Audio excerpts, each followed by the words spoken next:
With little more than 1/3 of the territory of the United States or China, India's population soon will exceed 1 billion, nearly 4 times that of the United States, and catching up with its slower growing neighbor to the north. Though urbanization in India stands well below 30%, India's cities are large and growing fast. The dislocation such growth brings with it creates living conditions that rank among the world's worst. Here in Bombay, the waterfront reveals staggering social contrasts. High-rise apartments tower over the poorest of shelters. The children here have no prospect other than a life of begging or working at the least desirable of jobs. The people in the foreground have no amenities, no opportunity to escape from the life they must lead here. These are the lowest of castes in Hindu society, the untouchables. In the cities, these people do get some help from the government, which at least leaves them in peace. In the rural areas, very little has changed for them over 3,000 years. Mohandas Mahatma Gandhi developed his tactics of passive resistance while a resident in South Africa. He returned to India and became a resident here in Bombay between 1917 and 1934.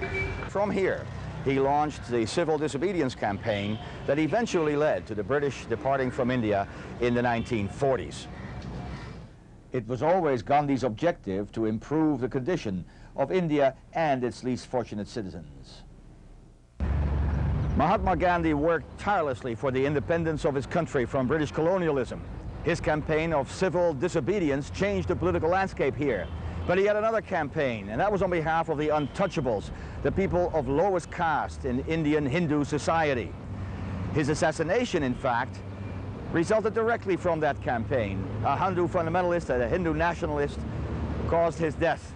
It was one of the most traumatic experiences ever in Indian history. Whereas Mahatma Gandhi was the spiritual guide to the nation, the pragmatic political leader and the country's first prime minister was Nehru. He, too, is remembered reverently by many Indians.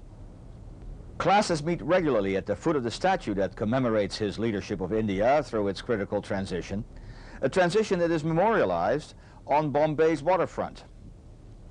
Bombay is India's largest city. It is also one of the largest cities in the world and soon will be one of the 5 largest cities in the world. The Portuguese picked this place as a way station and called it Bombay, beautiful bay. But Bombay's real advantage came in 1868 when the British opened the Suez Canal. That gave Bombay a changed relative location, the closest major Indian city to England, the colonial power. Behind me is the gateway to India, the arch, beneath which, in 1948, symbolically, the last British soldiers passed when power was turned over from the British colonizer to the Indian government. But the effects of Britain's colonial presence in South Asia still linger and will long remain. Today, half a century later, the cultural landscapes of India's cities still are dominated by the ornate Victorian buildings planned by British architects. In all directions from this railroad station, roundabouts and radial avenues, never designed to carry the vehicular and pedestrian traffic they do today, still characterize the townscapes. Elaborate structures first erected as churches or office buildings now serve other purposes. The British also left recreational legacies, from horse racing to cricket, the latter a passion pursued by the privileged on manicured greens and by millions in crowded slums.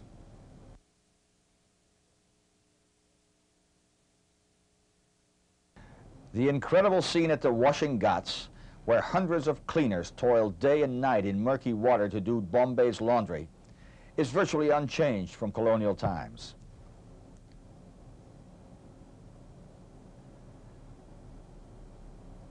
The washing itself is done only by men. Beneath the roof and hidden from view, women do the ironing and the sewing. The water here may be turbid even before it is used, but hard work beats the dirt out of clothes and sheets, and the laundry comes out white and crisp.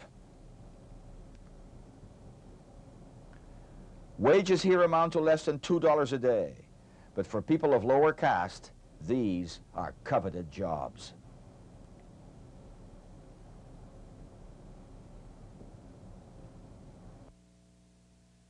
India's cities reveal little of the modernization that has transformed urban centers on the Pacific Rim. Life in the streets goes on as it has for a very long time. Drinking water still is delivered by ox cart. Public telephones and other facilities are unavailable. The formal and informal sectors of the economy meet on the sidewalks. Run-down storefronts adjoin makeshift dwellings. All modes of transportation are in use. Even near the city center, sidewalks are used for living and trading. Pedestrians are pushed into the streets. Incompatible vehicles use the roadways and traffic moves slowly. In the Muslim areas, Indian cities resemble Cairo as much as Delhi. About half of Bombay's 15 million residents are Muslims, outnumbering the Hindus and numerous smaller minorities represented here, including Christians, Parsis, and Sikhs. These last, the Sikhs, are recognized by their turban and by the fact that they do not cut or shave any body hair. Although the Sikhs represent only about 1% of Bombay's population, they have a much larger share of the business conducted here, and many Sikhs speak the language of business, English. About 75% of income tax going from Bombay only, from all over India. 75% of India's income tax comes going from Bombay. Yeah. So that's where most of the money is made. Yes. As a land of contradictions, India probably has no match in the world. While people earn less than $350 per year on average, a large naval force complete with aircraft carriers, cruisers, and submarines lies in the port of Bombay. And India now is a major regional military power. While its telephone system fails, India's nuclear research program succeeds. Yes, Bombay shows the way to the future, but India's greatest challenge is its population spiral. If this is not controlled, the country's role as a world economic force will be long, if not indefinitely, postponed.